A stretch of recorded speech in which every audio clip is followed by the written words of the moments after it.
पूछा जाए कि मनुष्य माने क्या, मनुष्य किसको कहते हैं, सीधा सीधा हम लोग कहेंगे कि हम आप सब लोग तो मनुष्य हैं, क्योंकि हम लोग आदमी के तरह खाते हैं, पीते हैं, सारा काम करते हैं। लेकिन नीतिकारों ने कहा कि नहीं जी, ऐसा नहीं है। तो कैसा है? ये साम न विद्या न तपो न दानम न चापि शीलम न गुणो न धर्मः ते मृत्युलोके भुवि भारभूता मनुष्य रूपेण मृगाः सरन्ति।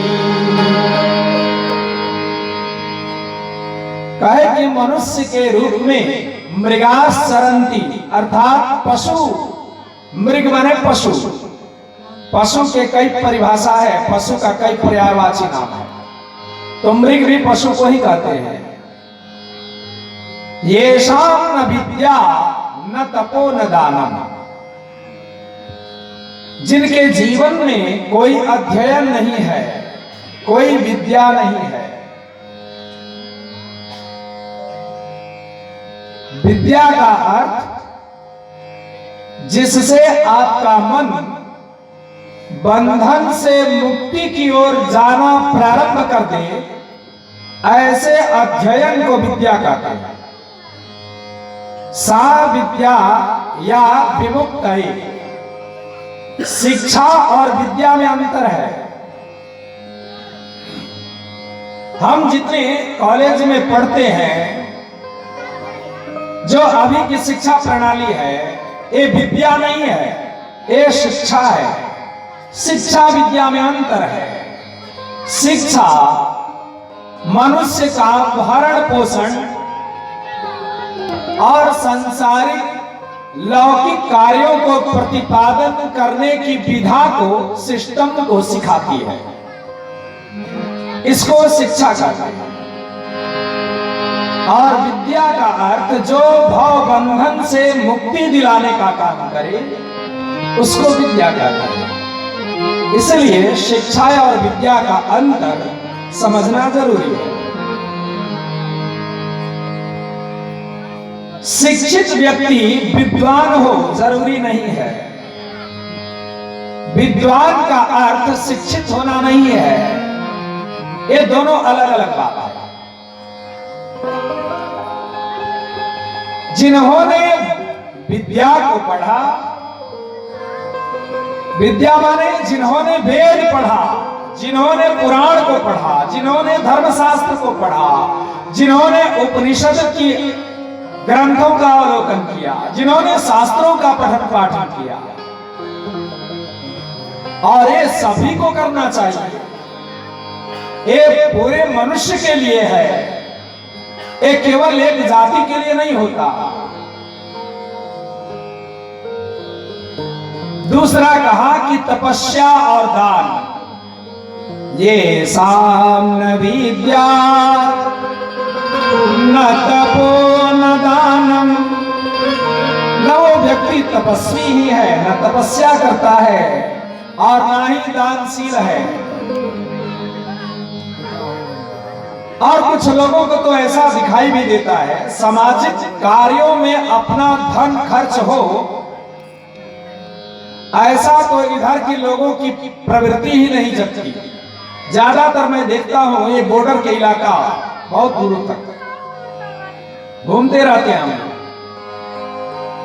कोरोना के कालखंड में उधर भारत के तरफ बिहार में सरकार को सहयोग पहुंचाने से पहले वहां की जनता ने, वहां के धनवानों ने, वैभव संपत्तिशाली लोगों ने, सबने चावल, दाल, औषधि, तेल, जो मनुष्य को दैनिक भरण पोषण की सामग्री चाहिए, सब लोग दान दे देकर और अपने पैसे से, अपने खर्च से लोगों के घर में पहुंचाना शुरू किया। जब 1 महीना बीता उसके बाद सरकार वहां पर पहुंची। पहले पब्लिक अपनी सेवा को लेकर समाज के आगे पहुंच गया था। अपने पैसा से धर्म नहीं करना। ये साम न विद्या न तपो न दानम न चापि शीलम न गुणो न धर्म। और दया भी नहीं है। जिस मनुष्य के पास नम्रता नहीं है, आकड़ बहुत ज्यादा है। थोड़ा भी कोई बात बोलो, आकड़ ऐठन उसके भीतर आ जाती है। हम तो बड़ा आदमी है, हमको ऐसे बोल दिए। ये जो ऐठन है आदमी के अंदर, घमंड, ये मनुष्य को सर्वनाश पर पहुंचाता है। अरे भाई, एक पर एक फिर नए लोगों को उत्पन्न भी करती है, पैदा भी करती है। अगर नम्रता नहीं है तो आपके पास मनुष्यत्व नहीं है। आप मनुष्य नहीं है। मनुष्य ही है जो झुकता है। वो नम्रता के आधार पर, दयालुता के आधार पर अपने संबंधों को विस्तारित करता है। एक बात बताइए, संबंध को बनाता है, इसके रिश्ते नाते होते हैं, इसका परिवार कुटुंब होता है। और परिवार कुटुंब में बिना नम्रता से, बिना विनम्रता से, बिना दयालुता से यह कुटुंब का परिपालन नहीं होता। ये जितने नाते रिश्ते हैं सब प्रेम के आधार पर बने हुए होते हैं। इसमें शीलता, दयालुता समाप्त हो गई तो आपका कुटुंब भी बिखर जाता है। फिर बताया, न गुणो न धर्म। प्रत्येक मनुष्य के पास कुछ न कुछ गुण होना चाहिए। भोजन बनाने का गुण हो, खेती करने का गुण हो, छोटे छोटे कला के माध्यम से गुण हो। कोई न कोई आपके पास गुण होना ही चाहिए। कई लोग ऐसे या संसार में हैं,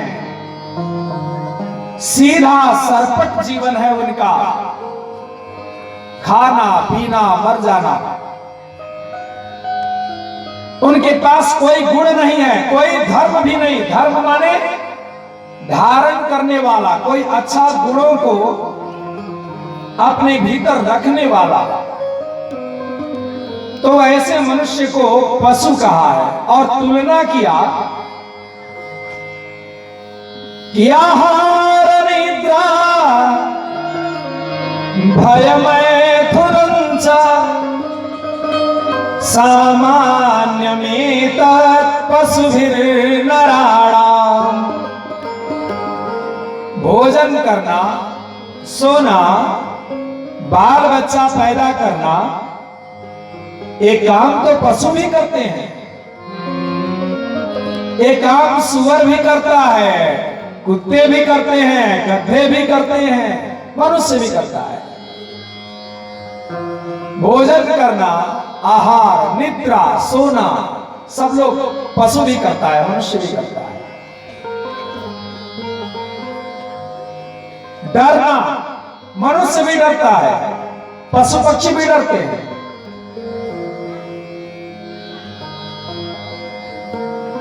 सामान्य में तत्, ये दोनों बराबर है, दोनों में।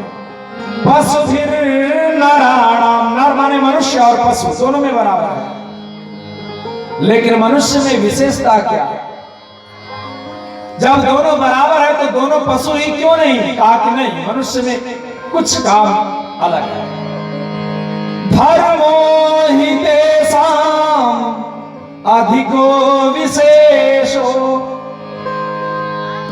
मनुष्य में एक ऐसी चीज है जो मनुष्य धर्म कर सकता है, मनुष्य तीर्थ कर सकता है, मनुष्य अपने माता पिता की सेवा कर सकता है, मनुष्य दीन दुखी गरीब की सहायता कर सकता है, मनुष्य भगवान का नाम लेकर भजन कीर्तन करके शांति को प्राप्त कर सकता है। धर्मो हि तेषां अधिको विशेषो धर्मेण हीना पशुभिः समाना। जैसे ही उस आदमी के भीतर से धर्म नाम का चीज हटा कि वो आदमी पशु हो जाता है। मनुष्य का अर्थ होता है मत्वा कर्माणि सिद्ध्यन्ति इति मनुष्याः। व्याकरण के हिसाब से जो वेद में बताए ऋषि महर्षियों के द्वारा बताए हुए मार्ग पर चलता है, उस नियमों का अनुपालन करता है, उसको मनुष्य कहता है। एक और नाम है मानव। मानव और मनुष्य में अंतर है। कहा कि मनु अपत्यम मानवम, मनु के संतान को मानव कहते हैं। जो मनु से उत्पन्न है, यह सृष्टि की जब प्रारंभ हुई तो ब्रह्मा जी ने इस पृथ्वी पर मनुष्यों के विस्तार करने के लिए, मानव की उत्पत्ति करने के लिए अपने शरीर का दो भाग किया। एक का नाम मनु और दूसरे का नाम शत्रुपा। शत्रुपा का अर्थ होता है 100 रूप धारण करने वाली। रूपा शब्द है स्त्रीलिंग। तो एक मनु और एक शत्रुपा, इन दोनों से सृष्टि का विस्तार हुआ। मनुष्य प्रजाति या धरती पर आई, इसीलिए हम सभी मानव कहलाते हैं।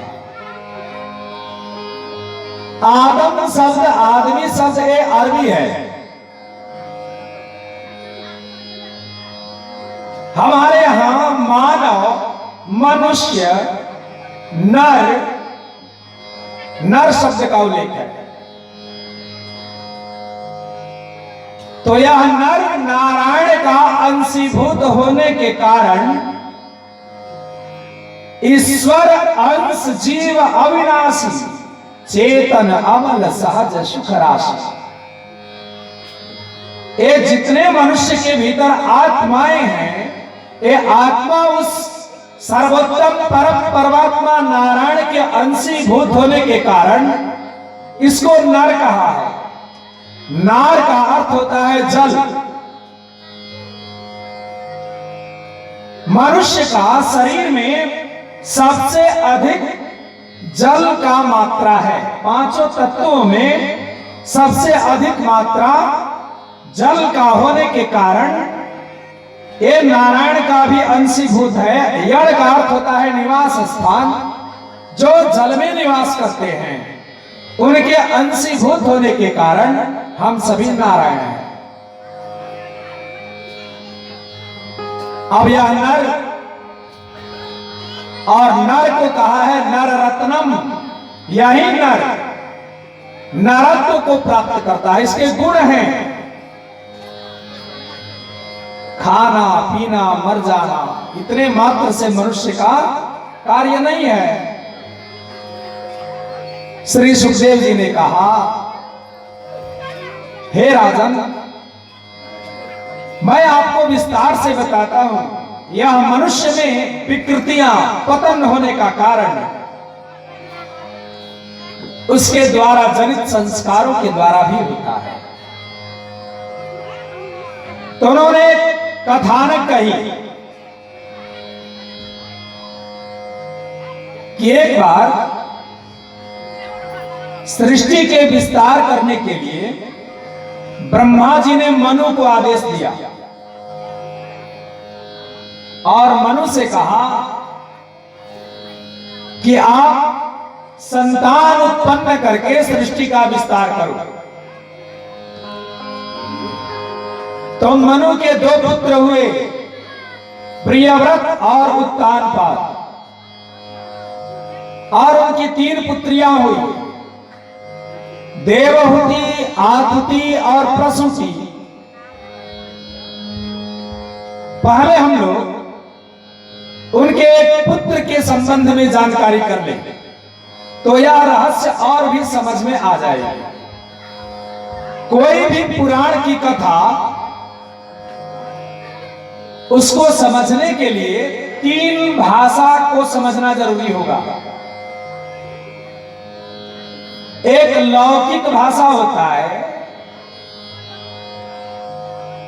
दूसरा परकीय भाषा होता है, और तीसरा यथार्थ भाषा होता है। अब यहां ये जो भाषा है ये स्त्रीलिंग नहीं है, इसलिए भाषा होता है। और इधर जैसे हम पाणिनि व्याकरण में आएंगे तो भाषा होती है, ऐसा होगा, क्योंकि भाषा स्त्रीलिंग बन जाएगी। क्योंकि पुराणों का व्याकरण कुछ अलग होता है, इसलिए पुराणों को समझने के लिए उसकी कथा को समझना जरूरी होता है। एक श्लोक दिया, मृषाय धर्मस्य भार्यासि दम्भं माया च शत्रुहं। भगवान ने आदमी को उत्पन्न करने के साथ साथ उन्होंने अधर्म को भी उत्पन्न किया। एक ही साथ दोनों की सृजना हुई। मनुष्य उत्पन्न हुआ तो मनुष्य के साथ कई विकार जनित चीज भी उत्पन्न हुई। जैसे आप अपने बच्चों को या खुद आप ही गाली देने का ट्रेनिंग कहां से आपने प्राप्त किया? अगर पूछा जाए तो आप क्या बताएंगे? काखा कागा तो स्कूल में सीखे, लेकिन बाकी गाली देना आपने कहां सीखा? इसका यूनिवर्सिटी कहां है? तो ये हमारे समाज के अंदर ही है। भार्या से यो कहिए कि वो अधर्म की पत्नी भी है। दंभम माया च शत्रुहन, और उसके 2 पुत्र हुए, दंभ और माया। आदमी जो दंभी होता है, बहुत बड़ा दंभी, पाखंड करने वाला, ऊपर से दिखाई देगा कुछ और, भीतर से कुछ और होगा। 1-2 दिन में आदमी पहचान में नहीं आता है कि ये आदमी अच्छा है कि खराब है। धीरे धीरे जब उसके साथ आपका व्यवहार बढ़ता जाएगा तब आएगा समझ में कि पक्का हरामी भी है या ये बहुत अच्छा भी है। ये उसके व्यवहार के आधार पर आपको बाद में पता लगता है।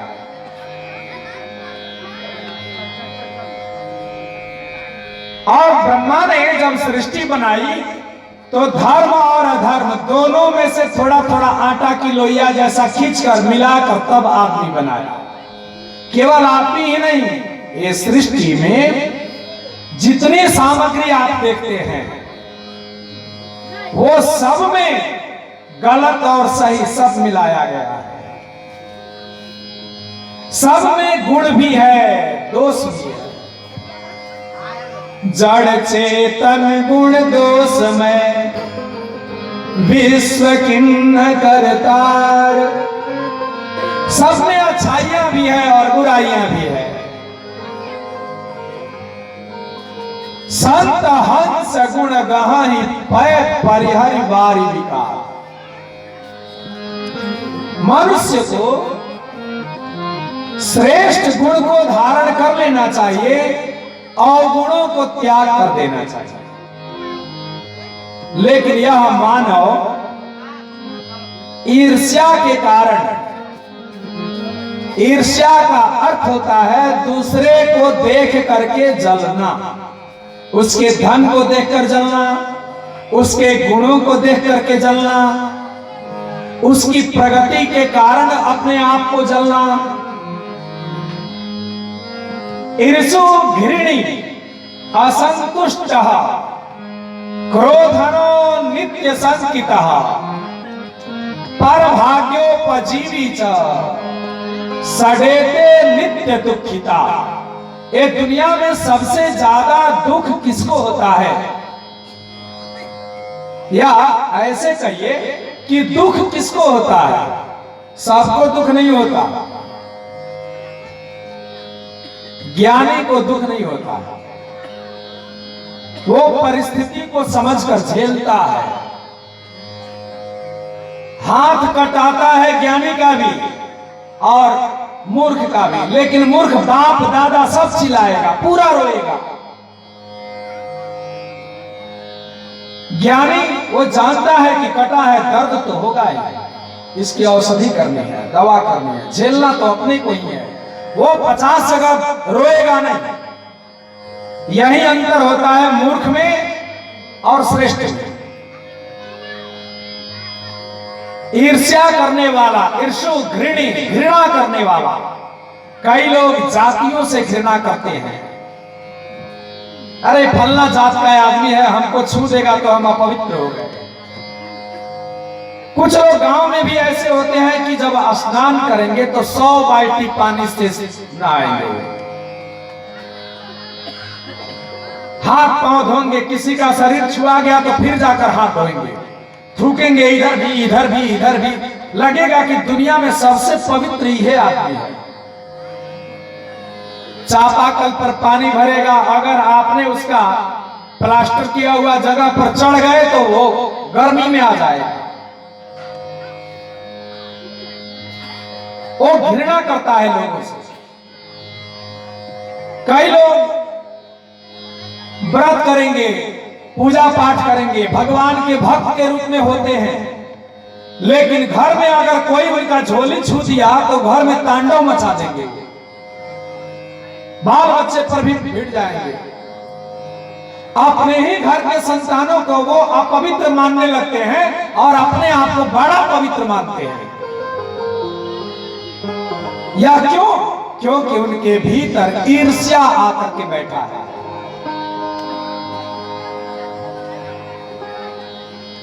एक व्यक्ति ऐसा था, वो माला पहन लिया था, माला धारण कर लिया, और वो अपनी पत्नी की शिकायत घूम घूम करके करता था।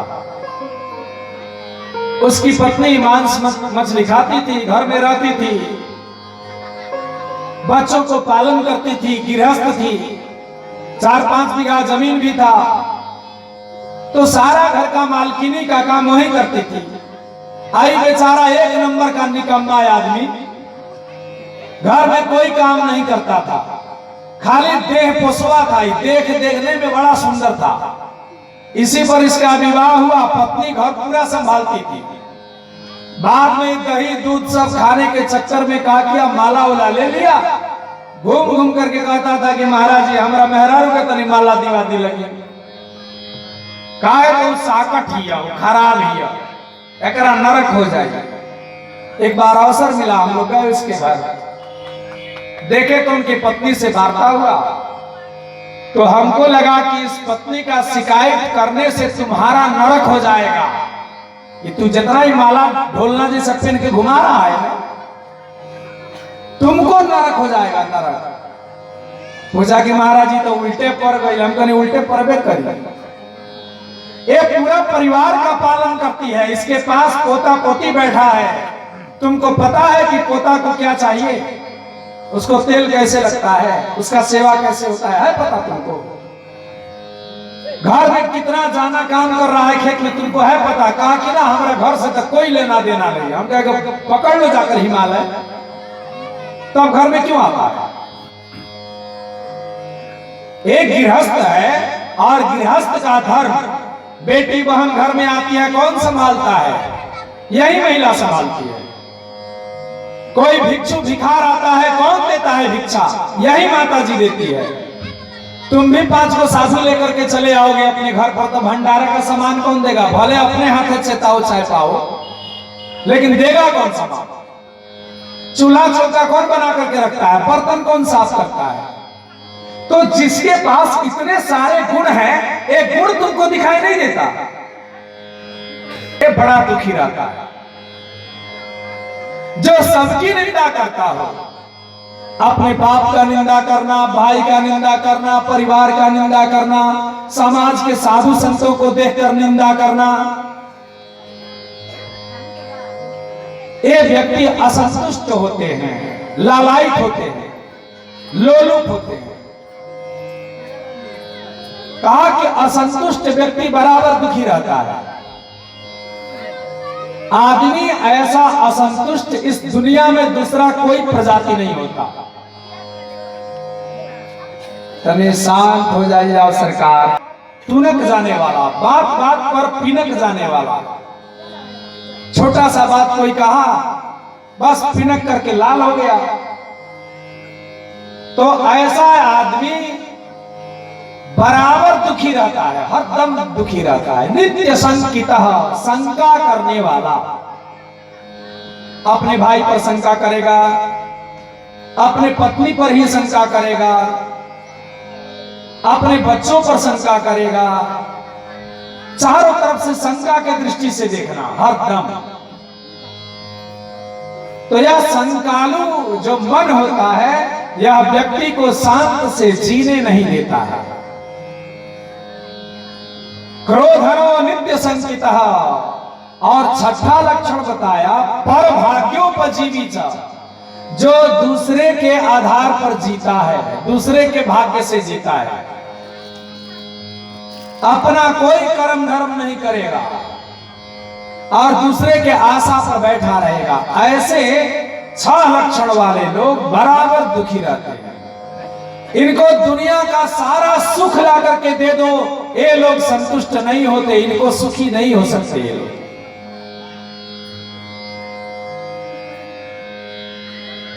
महामना श्री सुखदेव जी ने कहा कि मनु के 2 पुत्र में एक पुत्र का नाम था उत्तानपाद, और उनका 2 रानियां,